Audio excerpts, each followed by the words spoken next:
सकाळी मी नेहमीप्रमाणे घाई गडबडीत 2-3 पुस्तकं, पाण्याची बॉटल, जेवणाचा डबा बॅगमध्ये टाकला आणि माझ्या बाईकवर स्वार होऊन कामावर महाविद्यालयात निघालो. महाविद्यालय ते घर हा प्रवास जरा लांबचा असल्याने प्रवास कंटाळवाणा होऊ नये म्हणून माझ्या सवयीप्रमाणे कानात हेडफोन टाकून कमी आवाजात मोबाईलवरील जुनी गाणी ऐकत ड्राईव्ह करत होतो. साधारणपणे 15 किलोमीटर गेल्यावर एका सुंदर युवतीने मला हात दाखवत माझ्याकडे लिफ्ट मागितली. तसं मी लेडीजला सहसा गाडीवर घेत नाही, कारण ओढणी किंवा पदर चाकात अडकून मी 10-12 वेळेस नक्कीच पडलो असेल. पण सकाळचं वातावरण आणि त्यातही हा खेडेभाग असल्याने वाहन मिळणं शक्यतो कठीणच. या विचारानं मला तिची दया आली. मी गाडी थांबवली आणि तिची विचारपूस करत म्हटले, कुठं जायचंय? यावर तिने हसलं आणि म्हटलं, पुढच्या चौफुलीपर्यंत, म्हणजेच रस्त्यावर असणारे 4 फाटे इथे. ड्राईव्ह करताना आमच्यात थोडं बोलणं झालं. माझं नाव संदीप आणि तुमचं? मी तिला नाव विचारल्यावर तिने कल्पना असं सांगून, तुम्ही रोज याच रस्त्याने जाता का, असा प्रश्न केला. माझा दररोजचा प्रवास असल्याने मी क्षणाचाही विलंब न करता लगेच हो म्हटलं. मग तिनं, अय्या खरंच, मी पण याच रस्त्याने याच वेळी जाते आणि संध्याकाळी 5 वाजता माझा दवाखाना बंद करून परत येते, असं म्हणून सुटकेचा निश्वास टाकला. या संवादातून मला ती डॉक्टर आहे आणि सकाळ संध्याकाळ याच मार्गाने प्रवास करते हे लक्षात आलं. बोलता बोलता तिनं सहज विचारलं, तुम्ही जॉब करता वाटतं? मी हो म्हटलं आणि सांगितलं की एका नामवंत कॉलेजमध्ये प्राध्यापक म्हणून आहे, पण विना अनुदानित. आमचं संभाषण सुरू असताना चौफुली आली. मी गाडी रस्त्याच्या कडेला घेऊन थांबवली. ती बाईकवरून उतरली आणि गालावर गोड हास्य म्हणून थँक्स बाय म्हणत हाताने इशारा करून आम्ही निरोप घेतला.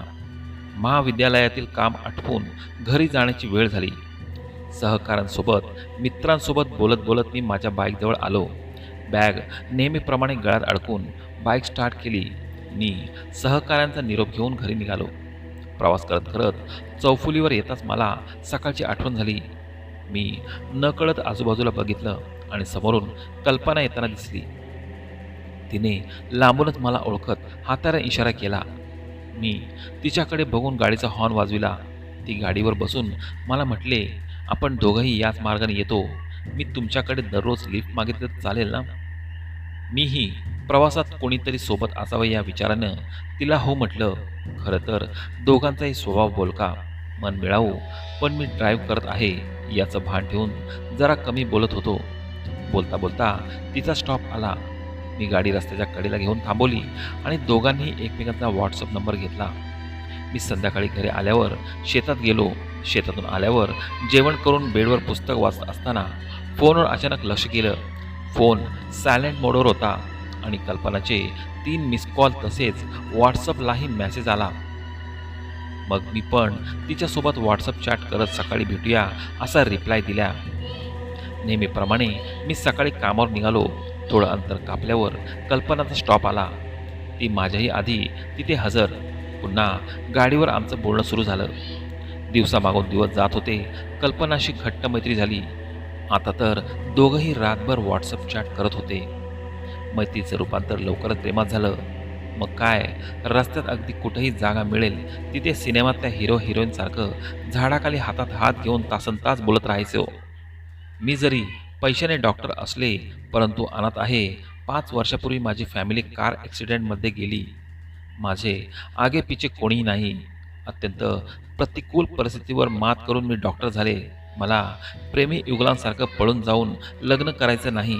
तुमच्या घरच्यांच्या संमतीने आपण लग्न करूया, पण ते आपल्याला सपोर्ट करतील, असं ती फार हळव्या मनाने मला सांगत होती. एक दिवस आम्ही दोघंही माझ्या घरच्यांसमोर आमच्या प्रेमाची कबुली देऊन लग्नाची परवानगी घ्यावी असं ठरवलं. ठरल्याप्रमाणे मी एक दिवस तिला माझ्या घरी बोलावून तिची सर्व हकीकत माझ्या घरच्यांना सांगितली. घरच्यांनी तिला अगदी मायेनं जवळ घेऊन सांगितलं की तुम्हा दोघांच्या सुखातच आमचं सुख, तुम्ही खुश तर आम्ही खुश, असं बोलून माझ्या घरच्यांनी लग्नाची परवानगी दिली. पुढच्याच आठवड्यात मुहूर्त शोधला आणि मग अगदी थाटामाटात आमचं लग्न झालं. आपण हनीमूनसाठी महाबळेश्वरला जाऊया असं कल्पनानं सांगितलं. महाबळेश्वर हे थंड हवेचे ठिकाण आम्ही दोघांनी फक्त ऐकलं होतं, पण कधीच बघितलं नव्हतं. मग रात्रभर प्रवास करून दुसऱ्या दिवशी सकाळी महाबळेश्वरला पोचलो. रस्त्याच्या कडेला रंगबिरंगी अनेक पंचतारांकित हॉटेल जणू आमच्या स्वागतासाठी दिमाखात उभी आहे असं मला वाटत होतं. हॉटेलमध्ये प्रवेश करतात रिसेप्शनिस्ट म्हणून नुकतीच तारुण्यात पदार्पण केलेली सुंदर तरुणी दिसली. तिनं अबोली कलरची साडी आणि गुलाबी रंगाचा कोट परिधान केला होता. तिची आणि आमची नजरेला नजर भिडली व गालात हसून आम्हाला म्हटली, हनीमून कपल. मी होकारार्थी मान हलवली आणि रूम बुक केली व आमचा प्रवासातील लगेज बॅग सामान रूममध्ये ठेवून त्या रिसेप्शनिस्टला सांगितले की आम्ही दिवसभर फिरून संध्याकाळी 9 वाजेपर्यंत येऊ आणि रात्रभर थांबून उद्या सकाळी 8 वाजेपर्यंत काउंटरवर चावी जमा करू. दिवसभर मी आणि कल्पना महाबळेश्वरच्या त्या निसर्गरम्य चैतन्यरम्य वातावरणात फिरत होतो. त्यातही पावसाचे दिवस होते. तो रिमझिम पाऊस आणि अंगाला स्पर्श करणारा थंडगार असा खट्टाळ वारा आमच्या गुलाबी दिवसात जणू रोमांसची भर घालत होता. कल्पनाच्या सहवासात आणि निसर्गाच्या सानिध्यात दिवस कसा गेला कळलंच नाही. रात्र होताच आम्ही हॉटेलकडे रवाना झालो.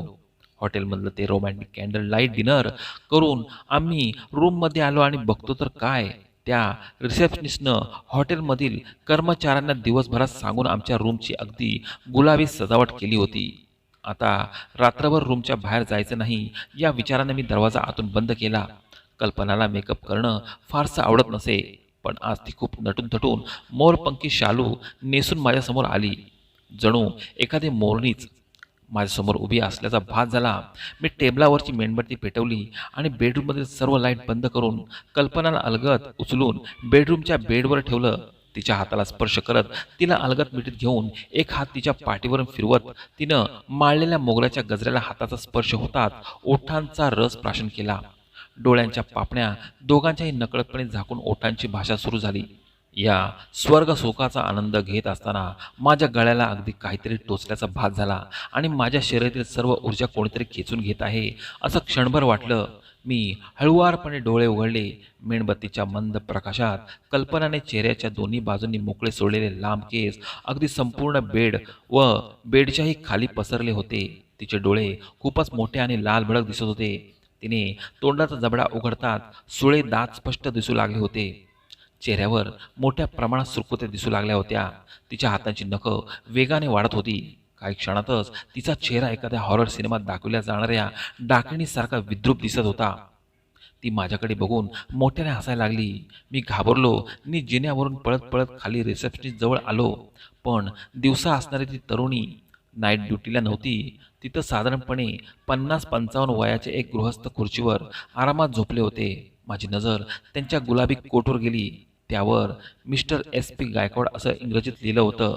मी गायकवाड काका अशा त्यांच्या समोर जोरजोरात हाका मारल्या. शेवटी वैतागून त्यांना हाताने जोरात धक्का देऊन उठवण्याचा प्रयत्न केला, पण तो निष्फळ ठरला.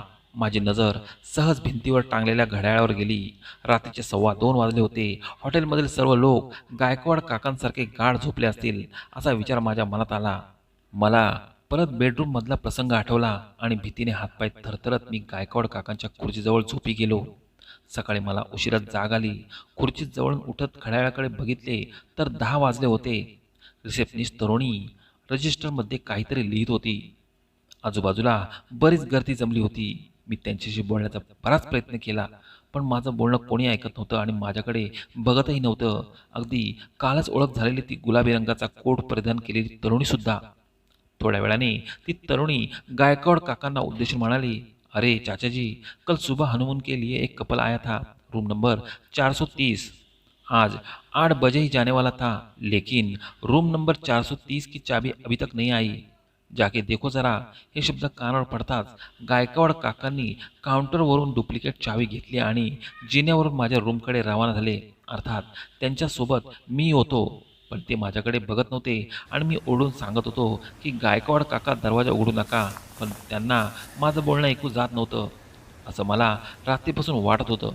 शेवटी आम्ही दोघंही जिन्यावरून चालत चालत रूम नंबर 403 पर्यंत पोचलो. गायकवाड काकांनी दरवाजा 3-4 वेळा ठोकून बघितला. मग त्यांनी खिशातून डुप्लिकेट चावी काढत कुलूप उघडले आणि रूममध्ये आल्यावर मला माझाच देह रक्ताच्या थारोळ्यात बेडवर पडलेला दिसला. जणू एखाद्या हिंस्र पशूने हल्ला करून गळ्याचा फडशा पाडला होता. मी माझ्या शरीराला हात लावून उठवण्याचा प्रयत्न करत होतो आणि गायकवाड काका खून खून खून असं जोरजोरात ओरडत होतो. जिन्यावरून पळत सुटलो आणि मी त्यांच्या पाठीमागे ओरडत होतो, मी जिवंत आहे, मी जिवंत आहे असं म्हणत असतानाच माझ्या जिन्यावरून पाय घसरला आणि मी जोरात खाली पडलो. माझ्या डोक्याला जबर जखम झाली. मी डोळे उघडताच घरातील सर्व मंडळी मला बघून हसली आणि म्हणाली, अरे किती ओरडतो झोपेत, पलंगावरून पडला तरी झोप झाली नाही का? मी तोंडावर असलेला घाम पुसत एवढ्या मोठ्या जीव घेण्या स्वप्नातून सुखरूप वाचलो या विचारानं गालातल्या गालात खक्क नाचलो.